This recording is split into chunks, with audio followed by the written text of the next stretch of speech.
So I think to really do this type of work and for multiple hours a day, it does require a certain level of self-care. So coming back to leaders is, I'm shocked when I hear that folks don't have some version of mindfulness or meditation or working out or committing to healthy food. Like those things are not nice to have. They're must-haves. If you're really going to show up for other people and do the kind of things we're talking about, you have to really be selfish in a good way to make sure that you are well stocked so that you can give to other people.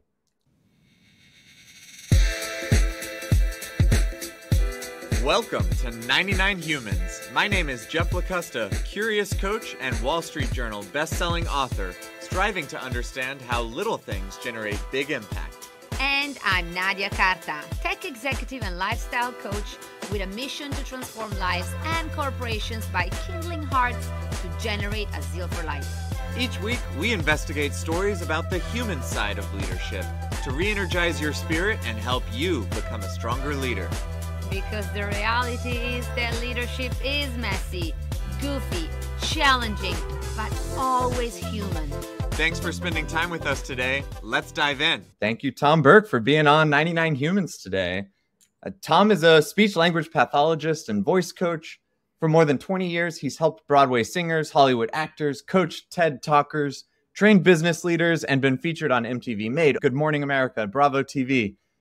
This is really scratching the surface because I know that you've also led retreats and you co-own and run the Burkestone estate. And honestly, the list seems to go on and on. Thank you so much for carving out time and joining today. Well, thank you for having me. I'm honored. I definitely want to hear more of your path.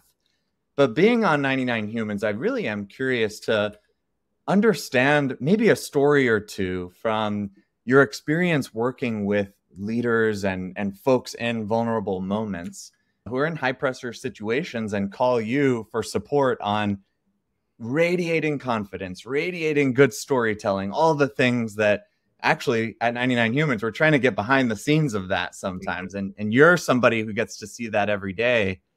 Could you tell me what that's like to be with someone and to see that vulnerability and then on stage to see them project that confidence? Great questions. I think, my father is a person that can kind of get interested in any topic. And so he has an ability to talk to anyone about anything, and he can hold space for other people to ramble through their big ideas, and he can genuinely get interested in someone else. Mm-hmm. And I think I learned this whole skill, even just by being a speech pathologist or being a voice coach. It kind of comes down to that central skill, which is creating a space for another person to ramble through their big ideas in a very imperfect way. And you help them clean that up in a way that can go back out in the world. Because I find that it's kind of lonely at the top for some folks. They reach a certain level in the organization and they lose the ability to have an objective person work with them. So oftentimes the people that work for these leaders won't be as candid as they need to really succeed and get to the next level of their career. So in addition to my dad, I was also inspired by this movie, The King's Speech. Good. So the speech pathologist was working with the king, and there was a seminal scene where the speech therapist said, "I have to call you Bertie, otherwise we can't work together." So Bertie was the king's nickname, and only the family. It's like it would be like calling Queen Elizabeth Lilibet or something, or Lizzie. And so, of course, the king was shocked. But it was about the relationship that has to happen behind the scenes. So outside, publicly facing, people can be fancy. But behind closed doors, or in my living room, where you are now, the goal is to be a close friend who can reflect back what they're hearing and create a space where people can be imperfect, so you kind of get to the more perfect ideas. That is such a simplistic sounding idea. You create the space, but how do you actually do that? Because it feels to me like those genuine connections are getting harder to make in the world. And we could talk about that probably as a separate podcast episode, if that's true, what's leading to it. But obviously that's one of your incredible gifts that you're out there giving to the world and to your clients specifically when they hire you. What does it look like to go in and very intentionally say, I need to build a close relationship so that then we can get to the coaching and the actual, improvements. Yeah. I would say one is structural and one is sort of energetic. And what I mean by that, the structural stuff is that I tend to work in very longer sessions. So I really prefer to meet with someone over what I call a VIP day, where they come to the Hudson Valley and we set our intention over dinner of kind of what are the things we want to talk about, the deliverables that we'd like to achieve. And then we follow our intuition and spend many hours together. It could be going for a hike or going for ice cream or going for coffee or going for dinner. And along the way, we really get into the conversations. I think that's the biggest difference versus what's happening now, because we can meet so easily online. It's awesome that we can meet so frequently and so easily, but sometimes the relationship can get very transactional and fast. And humans are not designed to do that. We're kind of built to sit around the campfire in the evening and talk and daydream together. And so structurally creating the conditions where someone can really get into the meat of something and ramble and play, that's one aspect of it. The more energetic side of it is I try to model a more playful way of being with these folks and remind them that they are still preschoolers or at the very minimum high schoolers still on the inside. Yeah. And so helping people tap into their sense of humor, their enthusiasm, what they would geek out on, what inspires them, really kind of getting into those questions in a more human way. And the ideas and the TED Talks and the performances come out of the clay in that way versus superimposing like this executive coaching framework or like this is the top 3 ways that you need to organize this talk. That is never how I've ever worked. It's always an art project that you figure out together. I love that because it feels very artistic to me to watch an incredible speaker on stage. But the process of becoming an incredible speaker, in my experience, is quite, textbooky, cold. And to hear that really the masters of this are bringing it back to that kind of artistic feel makes sense to me at that just base level, because it's inspiring, it's energizing. You feel the feels from somebody who's really in their element doing it well. Yeah, one of the techniques I like to use for that is I call it the magic word method, which is essentially in the rambling, you look for where you naturally light up or where you already have a really clear, provocative idea. What moves you? And we use that as sort of to pull from the ball of yarn and unravel the idea together. So that's the best part. And I feel like that's a big difference than what happens in the corporate world, because people are often looking to give feedback on what doesn't work, or they will interrupt people really quickly. Like, oh, let me stop you right there. I have a point about that. Meanwhile, that person probably is going to get to that point on slide 9, not slide 7. Or they derail the energy and the enthusiasm in the room versus let people be a little crazy for a second and lean into what they're saying and try to go with their flow without having to make it all about you. And anyway, and so I try to go with their flow, and I might not have any idea what they're talking about, but I'm looking for signals for where they light up, for where they are most clear, where they are most concise or compelling, or where I've never heard the idea before. And then that unlocks some of the things that you might recognize as more structural things. We can say, okay, now that we know this awesome idea, now we can kind of put some structure and some, story structure around that. To work so much on becoming, eloquent and well, able to speak well, which I'm not demonstrating for you right now, but no way, I'm off duty, so I'm not. Yeah, exactly. This is the casual part. Okay, so that's amazing, and it's curious to me because there's this phrase called corp speak. You may have heard of this. It's kind of this idea that the more senior you become, the less human your interaction with everyone beneath you. And to hear that, gosh, you'd go on a retreat with somebody and they would help you mold your vision and your story and all of that. I'm curious because it feels maybe of 2 ways. There's an element of you're getting back in touch with your humanity in order to become more authentic. But you may have folks also look at that and go, oh, more curation. We're not getting the real. It's all this weekend retreat that we then see the output from. What's your take on that kind of piece of helping people be more themselves?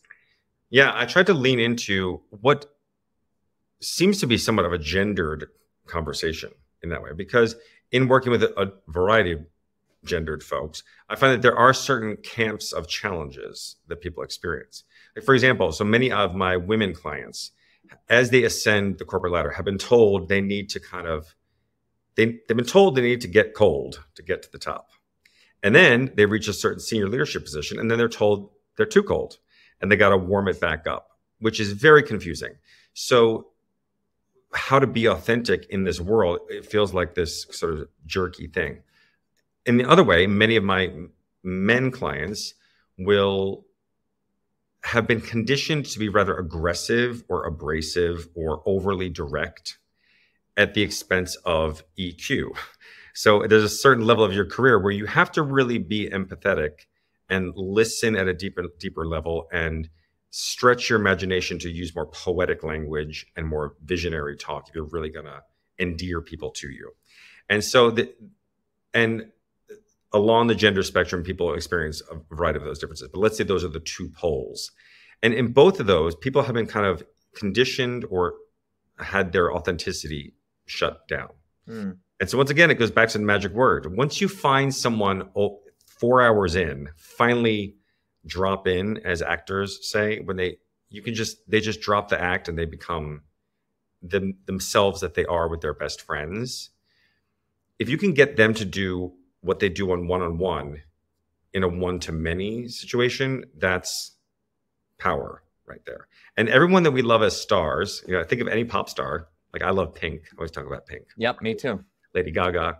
Or they are who they are. If you saw them at Starbucks, that's who they are. Yeah. If you see them on stage in front of a bajillion people, that's who they are. And that's, I think, what leaders, and frankly, everyone, is coveting and is trying to find. Like, how do you just be the aligned version of yourself in all contexts and not put on these different acts? In that way. I should say that has changed over the years, because back in the day, there was a clear difference between personal and professional. And certainly in American culture. In other cultures, that still exists, where home life is different than work life. But now I'm literally in your room and you're in my room, and we're just getting to know each other. So it kind of feels fake to not just be fast friends. Yeah. Because we're in this personal environment. I think that has been a big shift for people. Is like, how do we all just drop the act and talk straight? I love that. I think there's all like the classic YouTube videos, right, of people doing their important meetings and their kids rolling into the room or whatever. Like, well, this is what's actually happening. So it's just life. So just breathe into it and be real about it. And if you're comfortable with it, I think that also reads as authentically powerful. Just okay with everything. How did you find your way to knowing that this is what you wanted to do?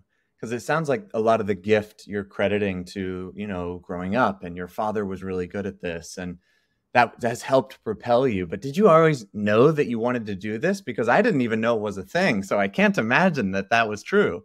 It's a good question. I think it's multi-layered in that way. I think I always knew that I loved helping people with language and speech. I mean, honestly, since I was in kindergarten, because my sister loved to play teacher. I have two older sisters and a younger brother. And my oldest sister, Colleen, is 8 years older than me. And so she was in 8th grade when I was in kindergarten or something like that. So and she loved to play teacher. So I remember her teaching me to read. I was like 3 or 4 and reading the books. And so by the time I got to kindergarten, I was already able to read. And that was back in the day when like nowadays, I think that's late anyway. Like back in the day, that was still early. I don't have kids. I don't know. But yes, yeah. I think everyone brags about when their kid reads. Kindergarten, you're like already like have your PhD these days. Yeah. But that wasn't how it was 42 years ago. So my sister taught me to read. And I remember being in class, and I wouldn't obviously have articulated this as a 5-year-old, but I kind of knew that, I have something that someone else doesn't in the class. And the teacher would ask me to help some of the other kids with their letters or their words. And there's something about that made me feel bad in a good way. Like, oh, I realize I have something that is kind of powerful that someone else doesn't have. And that's making them look less powerful in the room. Obviously, a kindergartner's not going to articulate it that way. But I think over the years, I was always interested in helping people say what they wanted to say in a real way, because I don't know if that kindness was extended to me. And so I think I wanted that in the world too. Like, okay, so what if you're not clear? So what if you're a little rambly? I trust that you're brilliant because I know I'm brilliant and I just want someone to listen. So I need to be that person. So you go through life and that becomes being a speech pathologist, which is the heart of that, where you're working with people who have speech or language or voice disorders. And again, you really learn to create a space where you allow people in their most fragile moments to just be who they are, and you help them literally articulate themselves in their most vulnerable moments. And so then that takes on an amoeba that becomes a TED Talk or all this other stuff. So internally for me, it's no different than helping that other little kid in kindergarten. Yeah, it's beautifully poetic that listening is the secret to becoming a good speaker. That is surprising. Absolutely. To becoming good anything. There's a wealth of information below your thoughts that if you really listen and tap into your intuition, and you go for these long walks and you kind of get into it and you really listen to yourself, even that it converges into this gorgeous language. And that's the fun part, to see the migration of something that starts off rather messy in a fun way and becomes this pithy, concise, gorgeous talk. So your amoeba, to use your words, is quite expansive and cool and different. And I think you do so many different things. Has it been a smooth glide path for entrepreneurship to you, or can you share some of the challenges along the way of getting your amoeba into its current shape? Oh yeah, it took a long time to get that amoeba, and I forget which of the macroscopic creatures has all the legs. Is it? I forget one of them. But like early on in my entrepreneurial journey, I was doing way too much, and I didn't realize what my recent client said, that effective strategy is a process of reduction and really being of singular focus.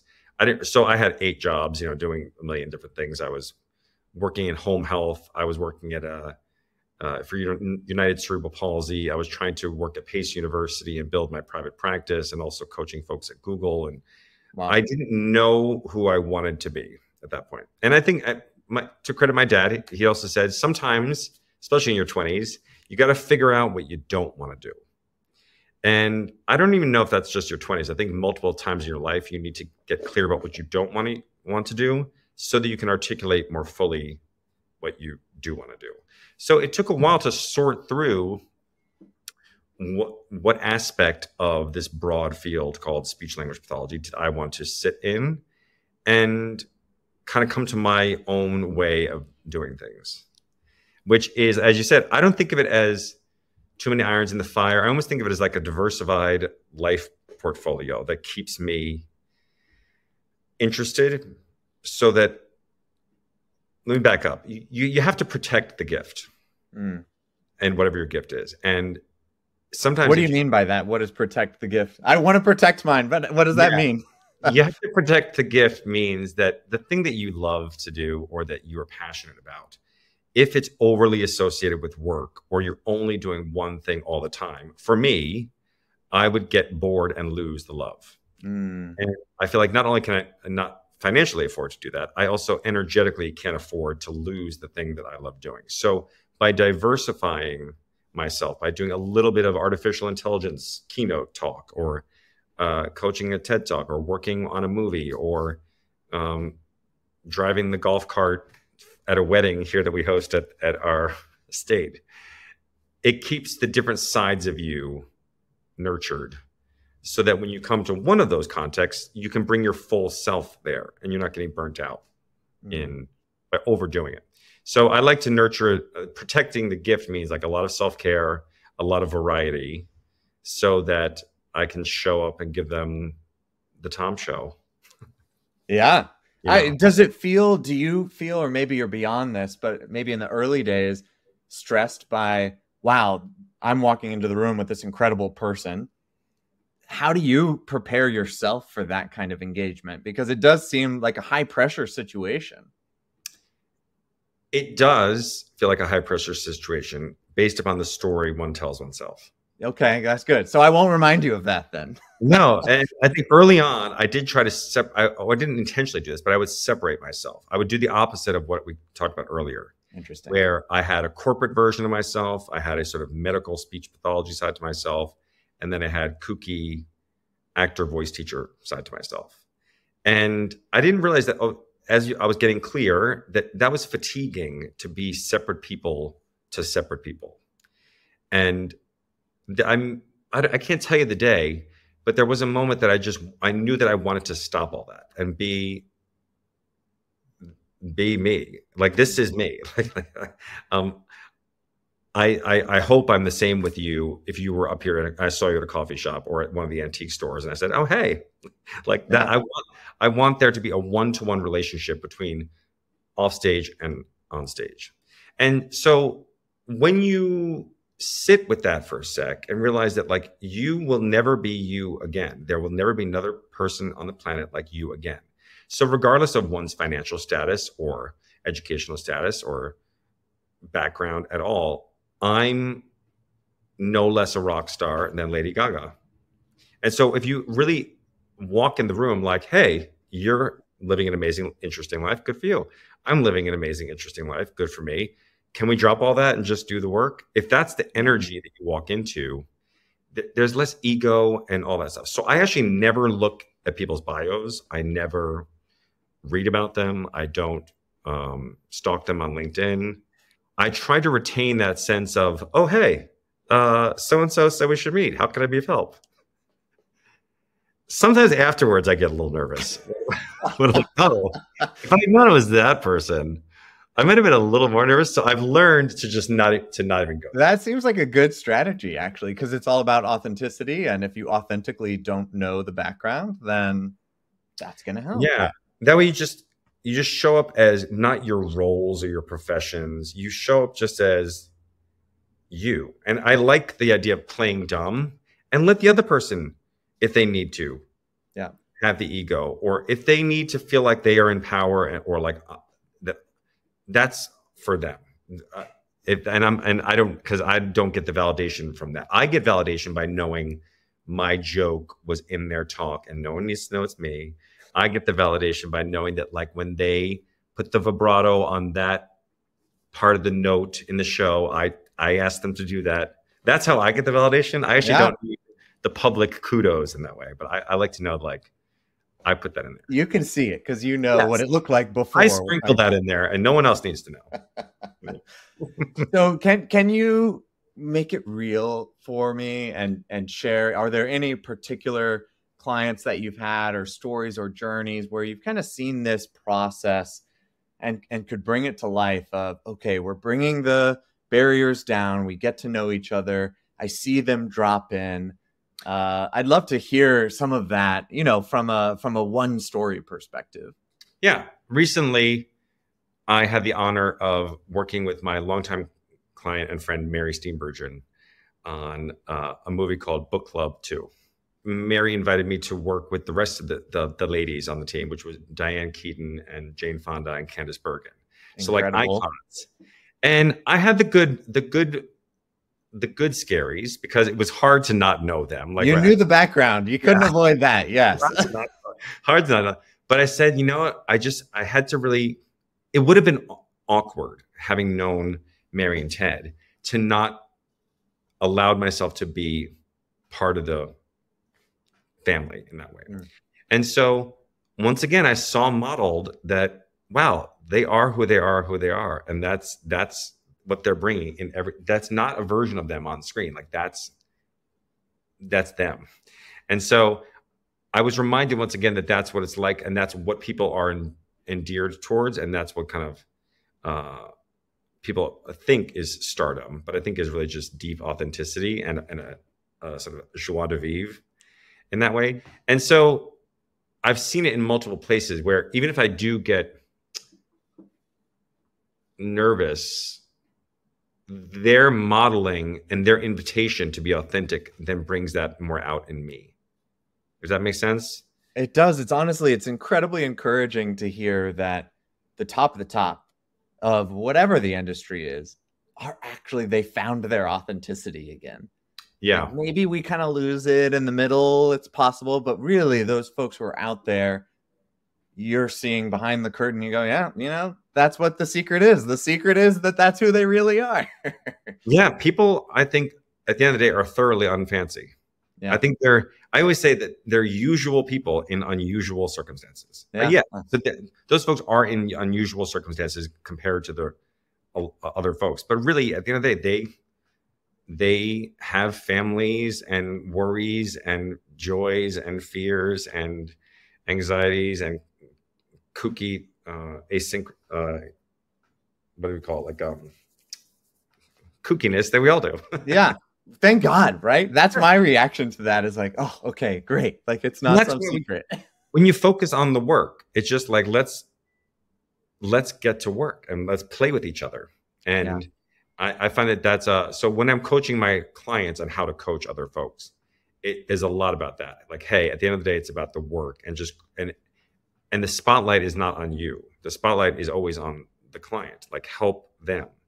And so it enables you to remove your ego from that way. Yeah.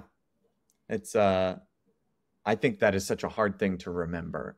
I am like a business coach, I guess, and got certified, and I love that. And I found my journey through hiring somebody that timed how long I talked in our like one-on-ones, and it was embarrassing. Like, okay, I need to go get a new skill because I'm not good at whatever that is. But remembering to put the spotlight on the other person. You said, you know, I'm off the clock, which kind of makes me think of this, where like, if I'm not intentionally putting my coach hat on, it's not a regular way of being, for me at least. I don't find it an easy habit to just create the space and focus on the other person 24/7. It really takes intention and work and effort. And I'm curious if do you find when you're on that that's an intention that you're bringing, or is this something that's bled into your everyday interactions with people too? These are great questions. Yeah. Thanks. They're not, and they're like good, not easy in a way. I would say it is a lot about listening.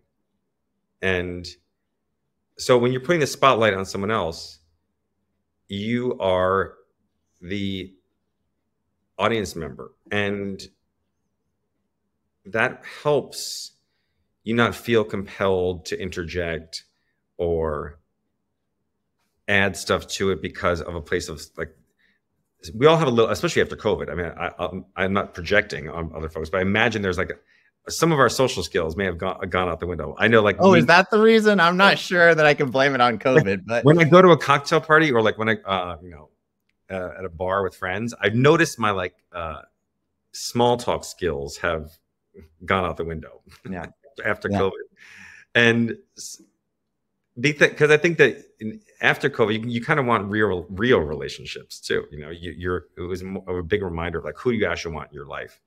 And so the listening, I think, is the most important part, and not overriding the sort of social anxiety of like need to like jump in and offer like your point of view and like, oh yeah, I have a story about that too. And like steal thunder from someone else's moment. And if you really listen, you'll hear when is the right time to share, and you'll hear, but it's almost like listening to listen and not listening to respond, I think is the goal. Yeah, that all sounds right, but is it easy for you?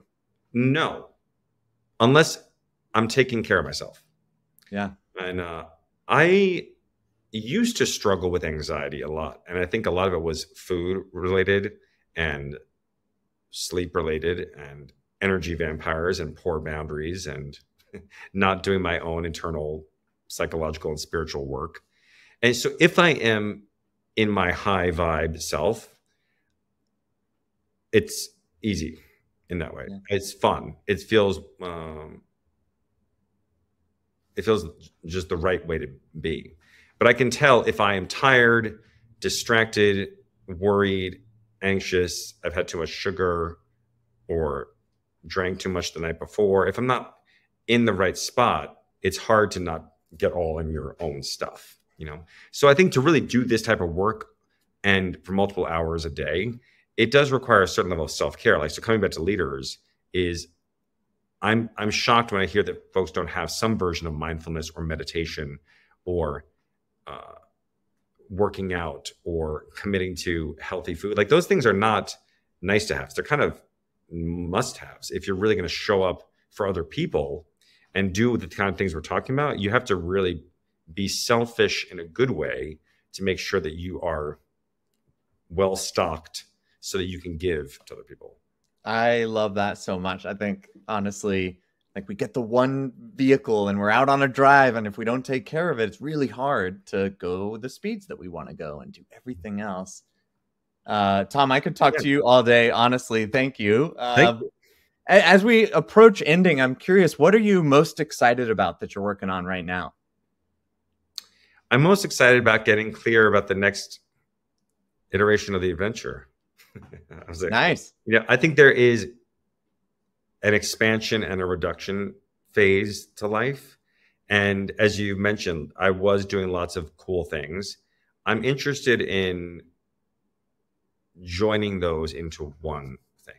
And so thus far, my corporate speaker community and my singer community, those have been kind of isolated things. And I want them to come together because I think that those folks would learn a lot from each other. If the actors could hear from, and the singers could hear how the speakers and the leaders are really trying to come up with these great stories and really work through being more concise and present, they would learn a lot. And if the leaders could learn the level of play and the level of mastery of voice and speech and body language that the actors have, that would be an amazing synthesis. So in the coming year, over the summer, I've been spending time reflecting about what does that look like over the coming year. And I see a community that brings both of those folks together. That sounds incredible. Yeah, I don't know. I think the caliber of people you're talking about would not include, but to be in the room and get to hear from all that, that's amazing. Maybe you can bottle it up and publish a book or something, or you got a lot of interesting, angles here to add. Well, thank you. I really appreciate you inviting me to chat, and I've loved learning about you as well. Appreciate you just, putting yourself out there, not knowing the background, and just having a great conversation. So thank you very much. I am sure folks will want to connect after hearing this. Where can they find you? You can go to tomburkevoice.com and find out about my speaking services and my singing coaching services and the new community that'll be coming soon. Amazing. Fantastic. We'll put it in the show notes. Thanks again, Tom. So great to meet you. You too. Thanks, Chef. Nice to meet you. You too. Talk to you soon. Bye. Bye.